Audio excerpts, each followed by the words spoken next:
Hello, welcome to a brand new episode on Channel Need. Today we have a new learning location thanks to the sponsorship of I Love Learning Achievement Center. So this is their venue and we have a bookshelf and you can see here are my books. Without further ado, we are going to go straight into the first episode on parenting, and I have picked resourcefulness of children as our main topic of today. So this is the green book that you see previously over here. It's one of the parenting books that I've written to help parents to understand how to help their children to be more resourceful. But what is resourceful? So in the adult context, we can actually imagine that resourceful means having a lot of context, knowing how to improvise. But what is the meaning of resourceful when it is applied to children?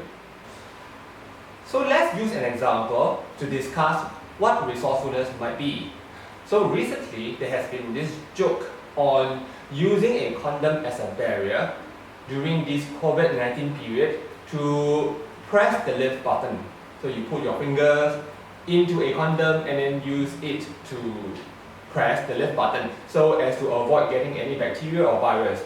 Do you think this is a case of resourcefulness? 3 seconds. The answer to the question is a resounding no. It's not resourceful. So why is that the case?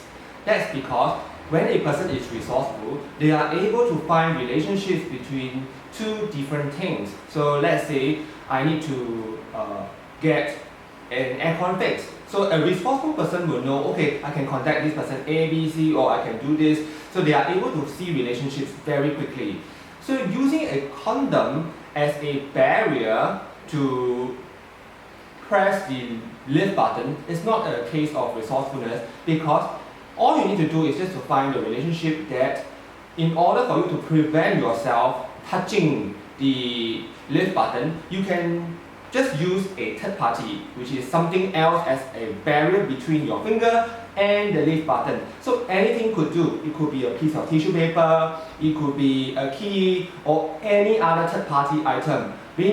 Using a condom is so impractical and expensive. So therefore this should be just a joke. It is totally impractical.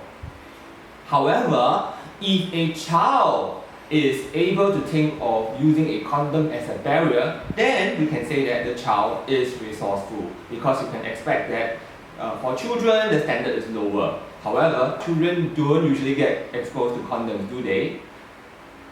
So now we realize that there's a distinction between children and adults in the assessment of whether they are resourceful or not so resourceful. So what are the things that a psychologist would look for when assessing whether a child is resourceful? There are 5 items.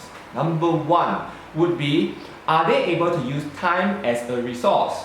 So children are usually not able to understand the concept of time, especially when they are before the age of 7. You tell them 1 minute or 2 minutes, they might not be able to grasp the urgency of your message because they do not yet know the concept of time. However, when children get older, what actually happens would be they would be more and more sensitive to time, and they would be better able to use time as a resource.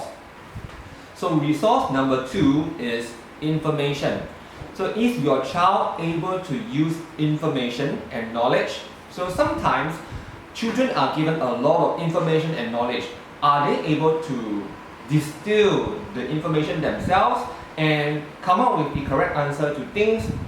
Or do they just skim through a particular question, not read through them, and then that's why they do not know how to answer a question? So resourcefulness is also tested using a child's ability to process information as a resource.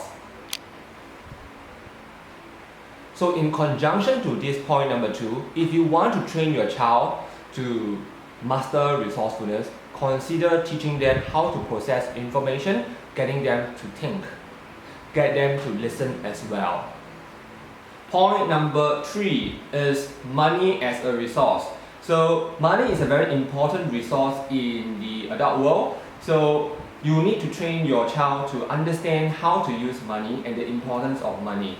So usually you can start doing this as young as the child is 4, and by which time they would be better able to understand that money is a very important resource that they must save and use carefully.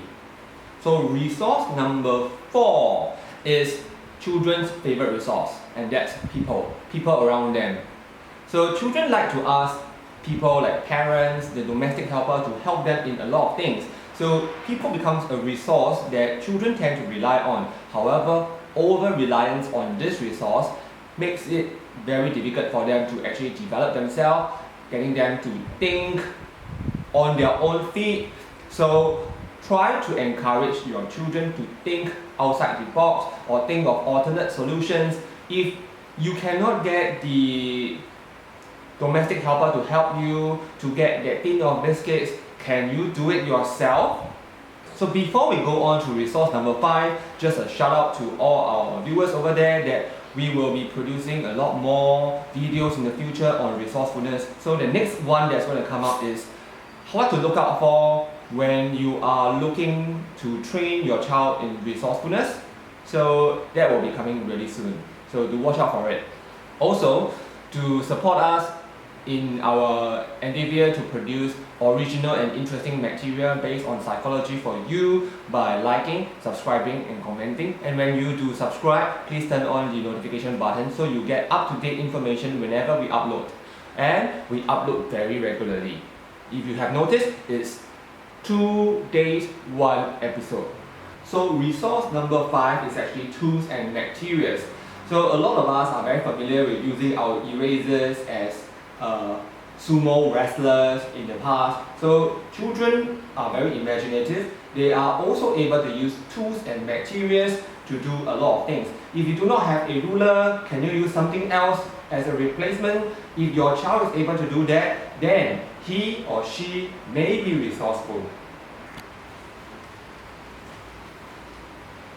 So in our episode 6, we mentioned that there is a window period for the mastery of success traits.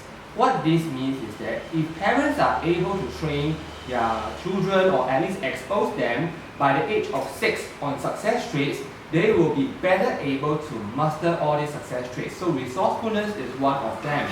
So parents, what you can do is try to expose your children to the resources mentioned in our video as much as possible. They are time, information, money, people, and instruments and tools. In the next video, I will tell you what to watch out for when training your children on resilience. So meanwhile, goodbye. We are going to start our new series using a parenting team, and we're going to pick one parenting book for discussion, and that's resourcefulness.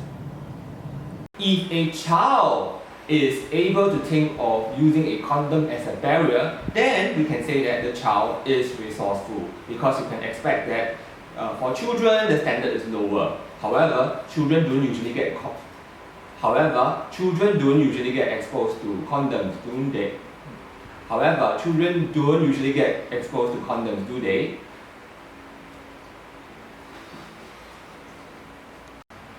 And just as a bonus, because you have watched till this point, you see a letter N over here. If your child is resourceful, he is also able to see the letter Z and the number 2.